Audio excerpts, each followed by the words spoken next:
शस्त्र पूजा के जरिए समाज में पौरुष जगाना है। इस ऐलान के साथ मध्य प्रदेश के मुख्यमंत्री डॉक्टर मोहन यादव ने तय किया विजयदशमी के दिन शस्त्र पूजा की जाएगी और खुद महेश्वर पहुंचे हैं मुख्यमंत्री डॉक्टर मोहन यादव, जहां 28 साल देवी अहिल्या देवी ने शस्त्र के जरिए राज किया। बात करने के लिए हमारे साथ हैं डॉक्टर मोहन यादव जी।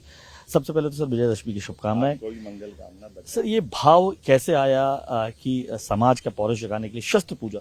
देखिए, हम सबका सौभाग्य, दशहरा वैसे भी हमारे लिए पौरुष और पराक्रम पुरुषार्थ जगाने का त्यौहार है और इस त्यौहार के हजारों लाखों साल पुरानी परंपरा भारतवर्ष में है और मध्य प्रदेश सरकार के लिए तो और आनंद बढ़ जाता जब 300वां अहिल्या माता का उनका जन्मोत्सव चल रहा है। ऐसे हमने उनके पूरे वर्ष के विविध कार्यक्रम आयोजित किए हैं और एक ऐसी शासिका जिसके उस मुगल सत्ता के काल में जब चारों तरफ चुनौतियां ही चुनौतियां थी, लेकिन इन चुनौतियों के बीच में न कि उनने शासन के सूत्र संभाले बल्कि सुशासन के माध्यम से होलकर साम्राज्य को जो कीर्ति प्रसिद्धि प्रदान की है वो अद्भुत है। मैं ऐसी पुण्य श्लोका अहिल्या माता को स्मरण भी कर रहा हूँ और इस माध्यम से हम उनके जहाँ जहाँ उनने जिस प्रकार से शासन के सूत्र संचालन करते हुए समय बिताया, उसमें अहिल्या तो उनकी राजधानी, अहिल्या माता की राजधानी महेश्वर थी, तो इसलिए महेश्वर से अच्छा कौन सा स्थान हो सकता है।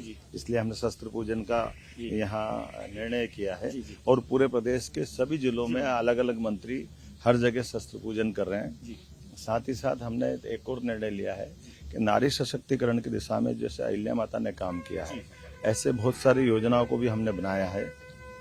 खासकर महेश्वरी साड़ियों को लेकर जो उनने काम किया है, सुशासन के लिए शस्त्र का भी इस्तेमाल और शासन के साथ शास्त्र की भी प्रॉपर ध्यान रखना और हमारी सनातन धर्म के सभी देवस्थानों की वर्तमान की व्यवस्था में उस काल में भी उनने अन्य क्षेत्र पाने के लिए घाट घाट कुएं जनता की सुविधा के लिए जगह जगह अलग अलग प्रकार की नीतियों को लागू किया है। यहाँ तक कि अपने बच्चे का विवाह भी अपनी राज्य शासन की व्यवस्था के हिसाब से उनने करने में कोई गुरेज नहीं किया। जातिवाद के खिलाफ उनने काम किया, विधवा विवाह के खिलाफ काम किया। कौन सा क्षेत्र छोड़ा है? उनके जीवन काल के ऐसे विविध पक्षों से ही हमको सबको यश भी मिलता है, समझ भी आती है और खास करके हम उनको याद करके गौरवान्वित भी होते हैं। आपने कहा, मंच से भी कहा, कई बार कहा, एक शस्त्र और एक शास्त्र लेकर चली।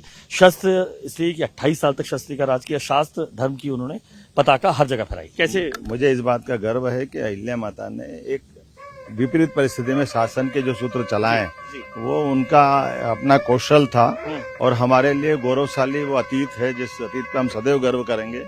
महिलाओं की सेना बनाना, रोजगार के अवसर उपलब्ध कराना, कई सारे कामों को लेकर जो उन्होंने काम किया, अद्भुत है। शस्त्र पूजा क्यों जरूरी हो जाती है? शस्त्र पूजा इसलिए जरूरी हो जाती है कि हमारे त्योहार हर एक बार कोई न कोई संस्कार देते हैं।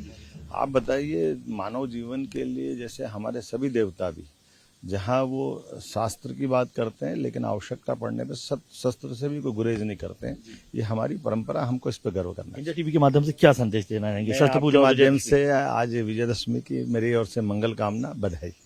तो ये थे हमारे साथ मध्य प्रदेश के मुख्यमंत्री डॉक्टर मोहन यादव, जो खुद पहुंचे शस्त्र पूजा करने महेश्वर, रानी अहिल्या देवी की राजधानी में, जहां से उन्होंने शस्त्र लेकर 28 सालों तक न केवल शासन किया बल्कि शास्त्र लेकर पूरे देश में तमाम मंदिरों से लेकर घाट से लेकर तमाम सड़कों का निर्माण किया और नारी शक्ति की एक प्रेरणा खुद बनी। कैमरा पर्सन प्रदीप त्रिवेदी के साथ अनुराग अमिताभ, इंडिया टीवी, महेश्वर।